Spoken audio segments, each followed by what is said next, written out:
दास्तान गोई में एक बार फिर से आप लोगों का स्वागत करता हूं और कहानी थी कुसुम। आज उसका दूसरा भाग पेश करता हूं आप लोगों के सामने। मैंने दूसरा पत्र पढ़ना शुरू किया। मेरे जीवन धन 2 सप्ताह जवाब की प्रतीक्षा करने के बाद आज फिर यही उलाहना देने बैठी हूं। जब मैंने वो पत्र लिखा था तो मेरा मन गवाही दे रहा था कि उसका उत्तर जरूर आएगा।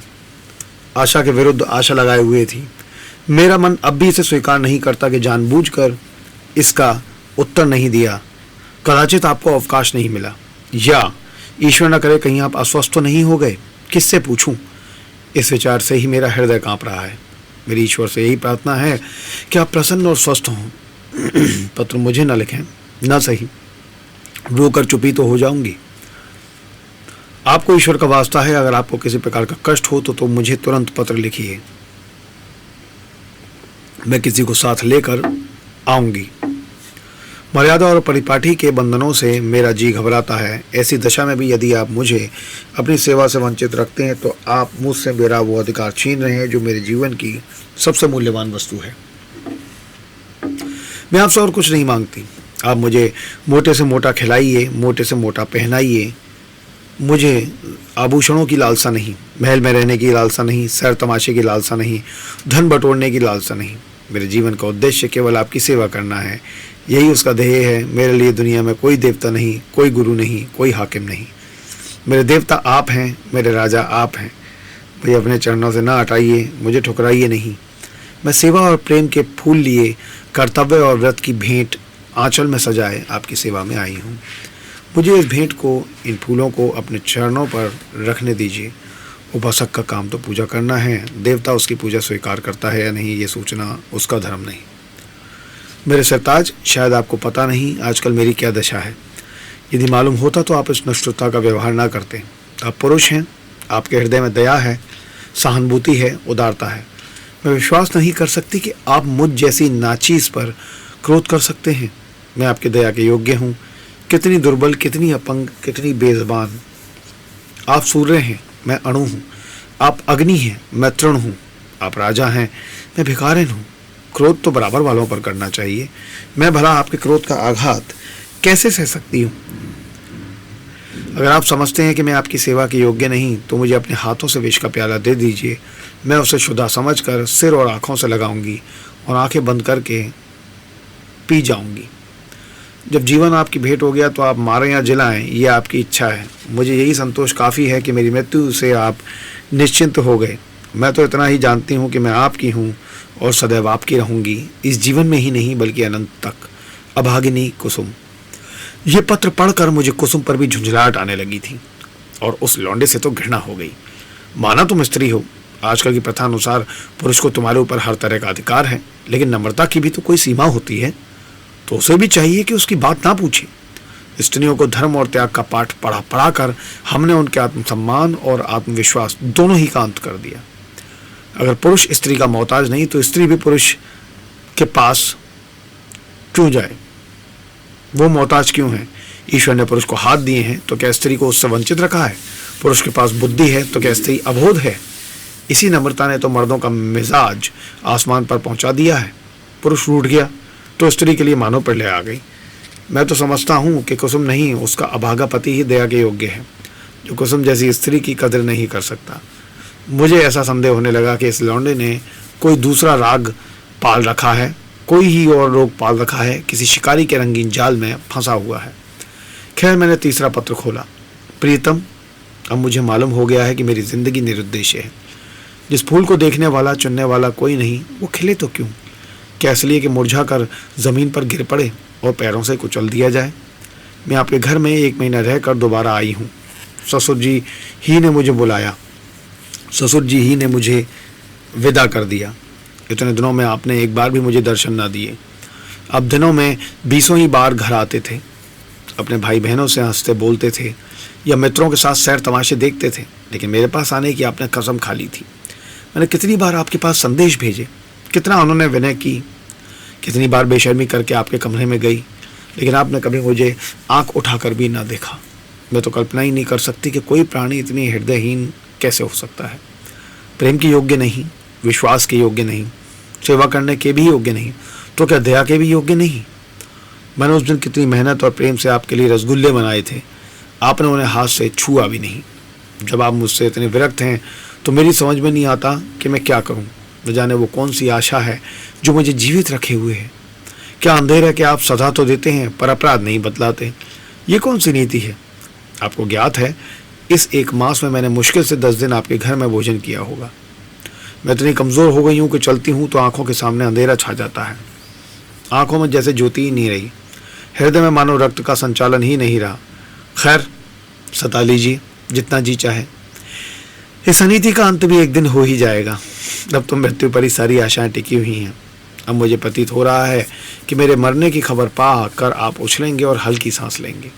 आपकी आंखों से आंसू की एक बूंद भी न गिरेगी। पर यह आपका दोष नहीं, मेरा दुर्भाग्य है। उस जन्म में मैंने कोई बहुत बड़ा पाप किया था। मैं चाहती हूँ कि मैं भी आपकी परवाह ना करूँ, आप ही की बातें आपसे आंखें फेर लूँ, मुंह फेर लूँ, दिल फेर लूँ। लेकिन न जाने क्यों मुझ में वो शक्ति नहीं है। क्या लता वृक्ष की भांति खड़ी रह सकती है? वृक्ष के लिए किसी सहारे की जरूरत नहीं। लता वो शक्ति कहाँ से लाएगी? वो तो वृक्ष से लिपटने के लिए पैदा की गई है। उसे वृक्ष से अलग कर दो और वो सूख जाएगी।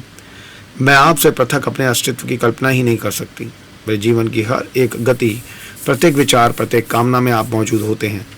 मेरा जीवन वो व्रत है जिसके केंद्र आप हैं। मैं वो हार हूँ जिसके प्रत्येक फूल में आप धागे की भांति घुसे हुए हैं। उस धागे के बगैर हार के फूल बिखर जाएंगे और धूल में मिल जाएंगे। मेरी एक सहेली है शन्नू, उसका 1 साल परिग्रहण हो गया है। उसका पति जब ससुराल आता है, शन्नू के पांव जमीन पर नहीं पड़ते। दिन भर में न जाने कितने रूप बदलती है। मुख कमल खिल जाता है, उल्लास संभाले नहीं संभलता, उसे बिखेरती लुटाती चलती है, हम जैसे अभागों के लिए। जब आकर मेरे गले से लिपट जाती है तो हर्ष और उन्माद की वर्षा से जैसे मैं लथपथ हो जाती हूँ। दोनों अनुराग से मतवाले हो रहे हैं। उनके पास धन नहीं, जायदाद नहीं है, मगर अपनी दरिद्रता में ही मगन है। इस अखंड प्रेम का एक क्षण, उसकी तुलना में संसार की कौन सी वस्तु रखी जा सकती है? मैं जानती हूँ ये रंगरेलियाँ और बेफिक्रियाँ बहुत दिनों ना रहेंगी। जीवन की चिंताएं और दुराशाएं उन्हें भी परास्त कर देंगी, लेकिन ये मधुर स्मृतियाँ संचित धन की भांति अंत तक उन्हें सहारा देती रहेंगी। प्रेम में भीगी हुई सूखी रोटियाँ, प्रेम में रंगे हुए मोटे कपड़े और प्रेम के प्रकाश से आलोकित छोटी सी गठरी अपनी इस विपन्नता में भी वो स्वाद, वो शोभा, वो विश्राम रखती है जो शायद देवताओं को स्वर्ग में भी नसीब नहीं। जब शन्नू का पति अपने घर चला जाता है तो दुखिया किस तरह फूट फूट कर रोती है कि मेरा हृदय गदगद हो जाता है। उसके पत्र आ जाते हैं तो मानो उसे कोई विभूति मिल जाती है। उसके रोने में भी, उसकी विफलताओं में भी, उसके उपालंबों में भी एक स्वाद है, एक रस है। उसके आंसू व्यग्रता और विवलता के हैं, मेरे आंसू निराशा और दुख के। उसकी व्याकुलता में प्रतीक्षा और उल्लास है, मेरी व्याकुलता में दैन्य और परवशता। उसके उपालंब में अधिकार और ममता है, मेरे उपालंब में भग्नता और रुदन। पत्र लंबा हुआ जाता है और दिल का बोझ हल्का नहीं होता। भयंकर गर्मी पड़ रही है। दादा मुझे मसूरी ले जाने का विचार कर रहे हैं। मेरी दुर्बलता ने उन्हें टीवी का संदेह हो रहा है। वो नहीं जानते कि मेरे लिए मसूरी नहीं, स्वर्ग भी काल कोठरी है। अभागिनी कुसुम। मैंने चौथा पत्र खोला। मेरे पत्थर के देवता कल मसूरी से लौट आई। लोग कहते हैं बड़ा स्वास्थ्यवर्धक और रमणीक स्थान है। होगा, मैं तो एक दिन भी कमरे से नहीं निकली। भग्न हृदयों के लिए संसार सूना है। मैंने रात एक बड़े मजे का सपना देखा, बतलाऊं? पर क्या फायदा, न जाने क्यों मैं अब भी मौत से डरती हूँ। आशा का कच्चा धागा मुझे अब भी जीवन से बांधे हुए है। जीवन उद्यान के द्वार पर जाकर बिना सैर किए लौट आना कितना ही हसरतनाक है। अंदर क्या सुषमा है, क्या आनंद है। मेरे लिए वो द्वार ही बंद है। कितनी अभिलाषाओं से विहार का आनंद उठाने चली थी, कितनी तैयारियों से, पर मेरे पहुंचते ही द्वार बंद हो गया है। अच्छा बतलाओ, मैं मर जाऊंगी तो मेरी लाश पर आंसू की 2 बूंद गिराओगे? जिसकी जिंदगी भर की जिम्मेदारी ली थी, जिसकी सदैव के लिए बाह पकड़ी थी, क्या उसके साथ इतनी भी उदारता ना करोगे? बताओ, बोलो। मरने वालों के अपराध सभी क्षमा कर दिया करते हैं। तुम भी क्षमा कर देना। आकर मेरे शव को अपने हाथों से नहलाना, अपने हाथ से सुहाग का सिंदूर डाल लगाना, अपने हाथ से सुहाग की चूड़ियाँ पहनना, अपने हाथ से मेरे मुंह में गंगा जल डालना, 2-4 पग कंधा दे देना, बस मेरी आत्मा संतुष्ट हो जाएगी और तुम्हें आशीर्वाद देगी। मैं वचन देती हूँ कि मालिक के दरबार में तुम्हारा यश गाऊंगी। क्या ये भी महंगा सौदा है? इतने से शिष्टाचार से तुम अपनी सारी जिम्मेदारियों से मुक्त हुए जाते हो। मुझे विश्वास होता है कि तुम इतना शिष्टाचार करोगे तो मैं कितनी खुशी से मौत का स्वागत करती, लेकिन मैं तुम्हारे साथ अन्याय ना करूँगी। तुम कितने ही निष्ठुर हो, इतने निर्दयी नहीं हो सकते। मैं जानती हूँ तुम ये समाचार पाते ही आओगे और शायद एक क्षण के लिए मेरी शोक मृत्यु पर तुम्हारी आंखें रो पड़ें। कहीं मैं अपने जीवन में वो शुभ अवसर देख सकती, काश। अच्छा, क्या मैं एक प्रश्न पूछ सकती हूँ? नाराज ना होना। क्या मेरी जगह किसी और सौभाग्यवती ने ले ली है? अगर ऐसा है तो बधाई। जरा उसका चित्र मेरे पास भेज देना। मैं उसकी पूजा करूंगी, उसके चरणों पर शीश नवाऊंगी। मैं जिस देवता को प्रसन्न न कर सकी, उसी देवता से उसने वरदान प्राप्त कर लिया। ऐसी सौभागिनी के तो चरण धो धो कर पीना चाहिए। मेरी हार्दिक इच्छा है तुम उसके साथ सुखी रहो। यदि मैं उस देवी की कुछ सेवा कर सकती, अपरोक्ष ना सही परोक्ष रूप से ही तुम्हारे कुछ काम आ सकती। अब मुझे केवल उसका शुभ नाम और स्थान बता दो। मैं सिर के बल दौड़ी हुई उसके पास जाऊंगी और कहूंगी, देवी, तुम्हारी लौंडी हूँ इसलिए कि तुम मेरे स्वामी की प्रेमिका हो। मुझे अपने चरणों में शरण दो। मैं तुम्हारे लिए फूलों की सेज बिछाऊंगी, तुम्हारी मांग मोतियों से भरूंगी, तुम्हारी एड़ियों में वो महावर लगाऊंगी। ये मेरे जीवन की साधना होगी। ये न समझना कि मैं जलूंगी या कुढ़ूंगी। जलन तब होती है जब कोई मुझसे मेरी वस्तु छीन रहा हो। जिस वस्तु को अपना समझने का मुझे कभी सौभाग्य ना हुआ, उसके लिए मुझे जलन क्यों है? अभी बहुत कुछ लिखना था, लेकिन डॉक्टर साहब आ गए हैं। बेचारे हृदय दाह को टीबी समझ रहा है। दुख की सताई हुई कुसुम। इन दोनों पत्रों ने धैर्य का प्याला भर दिया। मैं बहुत ही आवेशीन आदमी हूँ। भावुकता मुझे छू भी नहीं गई है। अधिकांश कलाविदों की भांति मैं भी शब्दों से आंदोलित नहीं होता। क्या वस्तु दिल से निकलती है? क्या वस्तु केवल मर्म को स्पर्श करने के लिए लिखी गई है? ये भेद बहुधा मेरे साहित्यिक आनंद में बाधक हो जाता है, लेकिन इन पत्रों ने मुझे आपे से बाहर कर दिया। एक स्थान पर तो सचमुच मेरी आंखें भर आईं। ये भावना कितनी वेदनापूर्ण थी कि वही बालिका जिस पर माता पिता प्राण छिड़कते रहते थे, विवाह होते ही इतनी विपदाग्रस्त हो जाए। विवाह क्या हुआ, मानो उसकी चिता बनी या उसकी मौत का परवाना लिखा गया। इसमें संदेह नहीं कि ऐसी वैवाहिक दुर्घटनाएं कम होती हैं, लेकिन समाज की वर्तमान दशा में उनकी संभावना बनी रहती है। जब तक स्त्री पुरुष के अधिकार समान ना होंगे, ऐसे आघात नित्य होते रहेंगे। दुर्बल को सताना कदाचित प्राणियों का स्वभाव है। काटने वाले कुत्तों से लोग दूर भागते हैं। सीधे कुत्ते पर बाल वृंद विनोद के लिए पत्थर फेंकते हैं। तुम्हारे दो नौकर एक ही श्रेणी के हैं, उनमें कभी झगड़ा ना होगा, लेकिन आज उनमें से एक को अफसर और दूसरे को उसका मातहत बना दो। फिर देखो अफसर साहब अपने मातहत पर कितना रूप जमाते हैं। सुखमय दाम्पत्य की नींव अधिकार साम्य पर ही रखी जा सकती है। इस वैषम्य में प्रेम का निवास हो सकता है, मुझे तो इसमें संदेह है।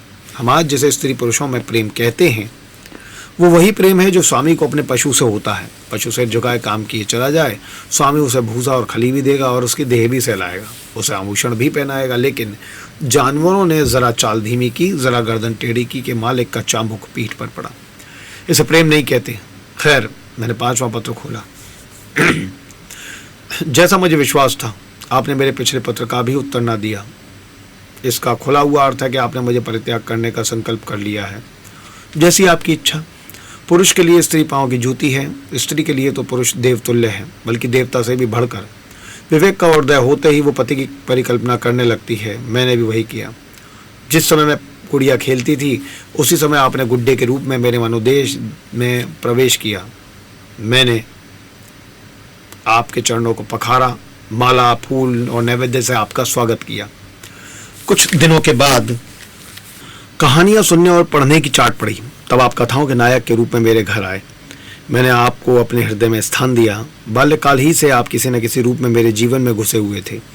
फिर भावनाएं मेरे अंतःस्थल की गहराइयों तक पहुंच गईं। मेरे अस्तित्व का एक एक अणु उन भावनाओं से गुथा हुआ था। उन्हें दिल से निकाल डालना सहज नहीं है। उसके साथ मेरे जीवन के परमाणु भी बिखर जाएंगे, लेकिन आपकी यही इच्छा है तो यही सही। मैं आपकी सेवा में सब कुछ करने को तैयार थी। अभाव और विपन्न का तो कहना ही क्या, मैं तो अव्यय को मिटा देने को भी राजी थी। आपकी सेवा में मिट जाना ही मेरे जीवन का उद्देश्य था। मैंने लज्जा और संकोच का परित्याग किया, आत्मसम्मान को पैरों से कुचला, लेकिन आप मुझे स्वीकार नहीं करना चाहते। मजबूर हूँ। आपका कोई दोष नहीं। अवश्य मुझसे कोई ऐसी बात हो गई है जिसने आपको इतना कठोर बना दिया है। आप उसे जुबान पर लाना भी उचित नहीं समझते। मैं उस निष्ठुरता के सिवा और हर एक सजा झेलने को तैयार थी। आपके हाथ से जहर का प्याला लेकर पी जाने में भी मुझे विलंब न होता, किंतु विधि की गति निराली है। मुझे पहले इस सत्य को स्वीकार करने में बाधा थी कि स्त्री पुरुष की दासी है। मैं उसे पुरुष की सहचरी अर्धांगिनी समझती थी, पर मेरी आंख खुल गई। मैंने कई दिन हुए एक पुस्तक में पढ़ा था कि आदिकाल में स्त्री पुरुष की उसी तरह संपत्ति थी जैसा गाय बैल या खेत बाड़ी। पुरुष को अधिकार था स्त्री को बेचे, गिरोह रखे, मार डाले। विवाह की प्रथा उस समय केवल यह थी कि वर पक्ष अपने सूर सामंतों को लेकर सशस्त्र आता था कि कन्या को उड़ा ले जाता था। कन्या के साथ कन्या के घर में रुपया पैसा अनाज या पशु जो उसके हाथ लग जाता था उसे भी उठा ले जाता था। वो स्त्री को अपने घर ले जाकर उसके पैरों में बेड़ियां डालकर उसे घर के अंदर बंद कर देता था। उसके आत्मसम्मान के भावों को मिटाने के लिए ये उपदेश दिया जाता था कि पुरुष ही उसका देवता है। सुहाग स्त्री की सबसे बड़ी विभूति है।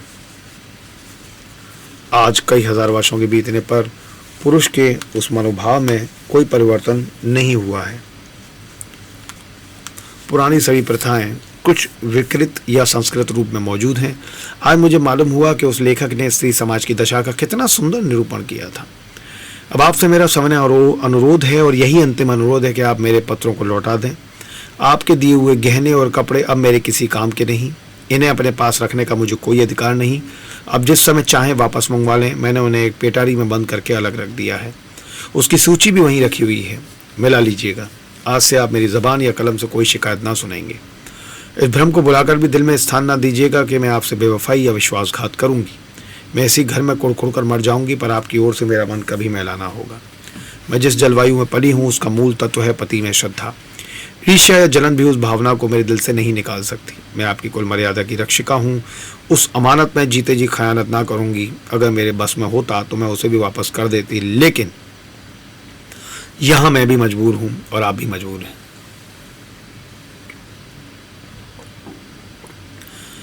मेरी ईश्वर से यही विनती है कि आप जहां रहें कुशल से रहें। जीवन में मुझे सबसे कटु अनुभव जो हुआ वो यही कि नारी जीवन अधम है। अपने लिए, अपने माता पिता के लिए, अपने पति के लिए उसकी कदर न माता के घर में है न पति के घर में। मेरा घर शोकागार बना हुआ है। अम्मा रो रही हैं, दादा रो रहे हैं, कुटुंब के लोग रो रहे हैं। एक मेरी जाति से लोगों को कितना मानसिक वेदना हो रही है। कदाचित वो सोचते होंगे ये कन्या कुल में ना आती तो अच्छा होता, मगर सारी दुनिया एक तरफ हो जाए आपके ऊपर विजय नहीं पा सकती। आप मेरे प्रभु हैं, आपका फैसला अटल है। उसकी कहीं अपील नहीं, कहीं फरियाद नहीं। खैरात से ये कांड समाप्त हुआ है। अब मैं हूं और मेरा दलित भग्न हृदय। हसरत यही है कि आपकी कुछ सेवा ना कर सकी। अभागिनी कुसुम। मालूम नहीं मैं कितनी देर तक मूक वेदना की दशा में बैठा रहा कि महाशय नवीन बोले, आपने इन पत्रों को पढ़कर क्या निश्चय किया? मैंने रोते हुए हृदय से कहा, अगर इन पत्रों ने उस नरपिशाच के दिल पर कोई असर ना किया तो भला मेरा पत्र क्या असर करेगा? इससे अधिक करुणा और वेदना मेरी शक्ति के बाहर है। ऐसा कौन सा धार्मिक भाव है जिसे इन पत्रों में स्पर्श ना किया गया हो? दया, लज्जा, तिरस्कार, न्याय, मेरे विचार में तो कुसुम ने कोई पहलू ही नहीं छोड़ा। मेरे लिए अब यही अंतिम उपाय है कि उस शैतान के सिर पर सवार हो जाऊं और उससे मुंह दर मुंह बातें करके इस समस्या की तह तक पहुंचने की चेष्टा करूं। अगर उसने मुझे कोई संतोषप्रद उत्तर ना दिया तो मैं उसका और अपना खून एक कर दूंगा। या तो मुझे ही को फांसी होगी या वही काले पानी जाएगा। कुसुम ने जिस धैर्य और साहस से काम लिया है वो सराहनीय है। आप उसे सांत्वना दीजिएगा। मैं आज रात की गाड़ी से मुरादाबाद जाऊंगा और परसों तक जैसी कुछ परिस्थिति होगी उसकी आपको सूचना दूंगा। मुझे तो ये कोई चरित्रहीन और बुद्धिहीन युवक मालूम होता है। मैं उस बैग में न जाने क्या क्या बकता रहा। इसके बाद हम दोनों भोजन करके स्टेशन चले। वो आगरा गए, मैंने मुरादाबाद का रास्ता लिया। उनके प्राण अब भी सूखे जाते थे कि क्रोध के आवेश में मैं कोई पागलपन ना कर बैठूं। मेरे बहुत समझाने पर उनका चित्त शांत हुआ। मैं प्रातःकाल मुरादाबाद पहुंचा और जांच शुरू की। इस युवक के चरित्र के विषय में मुझे जो संदेह था वो गलत निकला। मोहल्ले में, कॉलेज में, उसके इष्ट मित्रों में भी सभी उसके प्रशंसक थे। अंधेरा और गहरा होता हुआ जान पड़ा। संध्या समय में उसके घर को पहुंचा। जिस निष्कपट भाव से वो दौड़कर मेरे पैरों पर झुका वो मैं नहीं भूल सकता। ऐसा वाक चातुर, ऐसा सुशील और विनीत युवक मैंने नहीं देखा। बाहर और भीतर में इतना आकाश पाताल का अंतर मैंने कभी ना देखा था। मैंने कुशल क्षेम और शिष्टाचार के 2-4 वाक्यों के बाद पूछा, तुमसे मिलकर चित्त प्रसन्न हुआ, लेकिन आखिर कुसुम ने क्या अपराध किया है जिसका तुम उसे इतना कठोर दंड दे रहे हो? उसने तुम्हारे पास कई पत्र लिखे, तुमने एक का भी उत्तर न दिया। वो 2-3 बार यहाँ भी आई, पर तुम उससे बोले तक नहीं। क्या उस निर्दोष बालिका के साथ ये तुम्हारा अन्याय नहीं है? युवक ने लज्जित भाव से कहा, बहुत अच्छा होता कि आपने इस प्रश्न को ना उठाया होता। इसका जवाब देना मेरे लिए बहुत मुश्किल है। मैंने तो इसे आप लोगों के अनुमान पर छोड़ दिया था, लेकिन इस गलतफहमी को दूर करने के लिए मुझे विवश होकर कहना पड़ेगा। ये कहते कहते वो चुप हो गया। बिजली की बत्ती पर भांति भांति के कीट पतंगे जमा हो गए। कई झींगुर उछल उछल कर मुंह पर आ जाते थे और जैसे मनुष्य पर अपनी विजय का परिचय देकर उड़ जाते थे। एक बड़ा सा अखफोड़ भी मेज पर बैठा था और शायद जस्त मारने के लिए अपनी देह तोड़ रहा था। युवक ने एक पंखा लाकर मेज पर रख दिया, जिसने विजयी कीट पतंगों को दिखा दिया कि मनुष्य इतना निर्बल नहीं है जितना वे समझ रहे थे। एक क्षण में मैदान साफ हो गया और हमारी बातों में दखल देने वाला कोई न रहा। युवक ने सकुचाते हुए कहा, संभव है, और बिल्कुल संभव है। आप मुझे अत्यंत लोभी, कमीना और स्वार्थी समझे, लेकिन यथार्थ यह है कि मैं इस विवाह से मेरी वो अभिलाषा पूरी न हुई जो मुझे प्राणों से भी प्रिय थी। मैं विवाह पर रजामंद न था, अपने पैरों पर बेड़ियां न डालना चाहता था, किंतु जब माश नवीन बहुत पीछे पड़ गए और उनकी बातों से मुझे यह आशा हुई कि वो सब प्रकार से मेरी सहायता करने को तैयार हैं, तब मैं राजी हुआ। पर विवाह होने के बाद उन्होंने मेरी बात भी ना पूछी, मुझे एक पत्र भी ना लिखा कि कब तक वो मुझे विलायत भेजने का प्रबंध कर सकेंगे। हालांकि मैंने अपनी इच्छा उन पर पहले ही प्रकट कर दी थी। इस पर उन्होंने मुझे निराश करना ही उचित समझा। उनकी इस कृपा ने मेरे सारे मंसूबे धूल में मिला दिए। मेरे लिए अब इसके सिवा और क्या रह गया कि LLB पास कर लूं और कचहरी में जूती फटफटाता फिरूं। मैंने पूछा, तो आखिर तुम नवीन जी से क्या चाहते हो? लेन देन में तो उन्होंने शिकायत का कोई अवसर नहीं दिया, तो मैं विलायत भेजने का खर्च तो शायद उनके काबू के बाहर हो। युवक ने सिर झुकाकर कहा, तो ये उन्हें मुझसे पहले ही कह देना चाहिए था, फिर मैं विवाह ही क्यों करता? उन्होंने चाहे कितना ही खर्च कर डाला हो, पर इससे मेरा क्या उपकार हुआ? दोनों तरफ से 10-12 हजार रुपए खाक में मिल गए और उनके साथ मेरी अभिलाषाएं भी खाक में मिल गईं। पिताजी पर तो कई हजार का ऋण हो गया है, वो अब मुझे इंग्लैंड नहीं भेज सकते। क्या पूज्य नवीन जी चाहते तो मुझे इंग्लैंड ना भेज देते? उनके लिए 10-5 हजार की कोई हकीकत नहीं। मैं तो सन्नाटे में आ गया और मुंह से अनायास निकल गया, अच्छी वाह री दुनिया और वाह रे हिंदू समाज। तेरे यहाँ ऐसे ऐसे स्वार्थ के दास पड़े हुए हैं जो एक अबला का जीवन संकट में डालकर उसके पिता पर ऐसे अत्याचारपूर्ण दबाव डालकर ऊंचा पद प्राप्त करना चाहते हैं। विद्या अर्जन के लिए विदेश जाना बुरा नहीं है, ईश्वर सामर्थ्य दे तो शौक से जाओ, किंतु पत्नी का परित्याग करके ससुर पर इसका भार रखना निर्लज्जता की पराकाष्ठा है। तारीफ की बात तो तब थी कि जब तुम अपने पुरुषार्थ से जाते। इस तरह किसी की गर्दन पर सवार होकर अपना आत्मसम्मान बेच कर गए तो क्या गए? इस पामर की दृष्टि में कुसुम का कोई मूल्य है कि नहीं? वो केवल उसकी स्वार्थ सिद्धि का साधन मात्र है। ऐसे नीच प्रकृति के आदमी से कुछ तक करना व्यर्थ है। परिस्थिति ने हमारी चुटिया उसके हाथ में दे रखी थी और हमें उसको उसके चरणों पर सिर झुकाने के सिवाय और कोई उपाय न था। दूसरी गाड़ी से मैं आगरा जा पहुंचा और नवीन जी से वृतांत कहा। उन बेचारों को क्या मालूम था कि यहाँ सारी जिम्मेदारी उन्हीं के सिर डाल दी गई है। यद्यपि इस मंदी ने उनकी वकालत भी ठंडी कर रखी है और वो 10-5 हजार का खर्च सुगमता से नहीं उठा सकते, लेकिन इस युवक ने उनसे इसका संकेत भी किया होता तो अवश्य कोई ना कोई उपाय करते। कुसुम के सिवा दूसरा कौन उनका बैठा हुआ है? उन बेचारे को तो इस बात का ज्ञान ही न था। अतएव मैंने यूं ही उनसे समाचार कहा तो बोल उठे, छी, इस जरा सी बात को इस भले आदमी ने इतना तूल दे दिया। आप आज ही उसे लिख दें कि वो जिस वक्त जहां पढ़ने के लिए जाना चाहे शौक से जा सकता है। मैं उसका सारा भार स्वीकार करता हूँ। साल भर तक निर्दयी ने कुसुम को रुला रुला कर मार डाला। घर में इसकी चर्चा हुई। कुसुम ने भी माँ से सुना। मालूम हुआ 1000 का चेक उसके पति के नाम भेजा जा रहा है, पर इस तरह जैसे किसी संकट का मोचन करने के लिए अनुष्ठान किया जा रहा हो। कुसुम ने भुकटी से कोण कर कहा, अम्मा, दादा से कह दो कहीं रुपए भेजने की जरूरत नहीं। माता ने विस्मित होकर बालिका की ओर देखा। कैसे रुपए? अच्छा वो, क्यों? उसमें क्या हर्ज है? लड़के का मन है तो विलायत जाकर पढ़े, हम क्यों रोकने लगे? यूं भी उसी का है, वो भी उसी का नाम है, हमें कौन छाती पर लाद कर ले जाना है? नहीं, आप दादा से कह दीजिए 1 पाई ना भेजें। अगर इसमें क्या बुराई है? इसलिए कि ये उसी तरह की डाकजनी है जैसी बदमाश लोग किया करते हैं। किसी आदमी को पकड़ कर ले गए और उसके घर वालों से उसके मुक्ति धन के तौर पर अच्छी रकम ऐंठ ली। माता ने तिरस्कार की आंखों से देखा। कैसी बातें करती हो बेटी, इतने दिनों के बाद तो जाके देवता सीधे हुए हैं और तुम उन्हें फिर चढ़ा देती हो। कुसुम ने झल्ला कर कहा, ऐसे देवता का रूठे रहना ही अच्छा। जो आदमी इतना स्वार्थी, इतना दम्भी, इतना नीच है, उसके साथ मेरा निर्वाह ना होगा। मैं कह देती हूँ, आरोप पे गए तो मैं जहर खा लूंगी। इसे दिल लगी ना समझना, मैं ऐसे आदमी का मुंह भी नहीं देखना चाहती। दादा से कह देना, और अगर तुम्हें डर लगता है तो मैं खुद कह दूं। मैंने स्वतंत्र रहने का निश्चय कर लिया है। माँ ने देखा लड़की का मुखमंडल आरक्त हो उठा है, मानो इस प्रश्न पर वो कुछ ना सुनना चाहती है ना कहना। दूसरे दिन नवीन जी ने यह हाल मुझसे कहा तो मैं एक आत्मविस्मृत की दशा में दौड़ा हुआ गया और कुसुम को गले लगा लिया। मैं नारियों में ऐसा ही आत्म स्वाभिमान देखना चाहता था और कुसुम ने वो कर दिखाया जो मेरे मन में था और जिसे प्रकट करने का साहस मुझ में न था। साल भर हो गया है, कुसुम ने पति के पास एक पत्र भी नहीं रखा, ना उसका जिक्र ही करती है। नवीन जी ने कई बार जमाई को मना लाने की इच्छा प्रकट की, पर कुसुम उसका नाम भी सुनना नहीं चाहती। उसके स्वावलंबन की ऐसी दृढ़ता आ गई है कि आश्चर्य होता है। उसके मुख पर निराशा और वेदना के पीलेपन और तेजहीनता की जगह स्वाभिमान और स्वतंत्रता की लाली और तेजस्विता भासित हो गई है। कहानी थी कुसुम। दास्तान गोई में आप लोगों के बीच 90.4 मेगाहर्ट्ज कम्युनिटी रेडियो ज्ञानवाणी।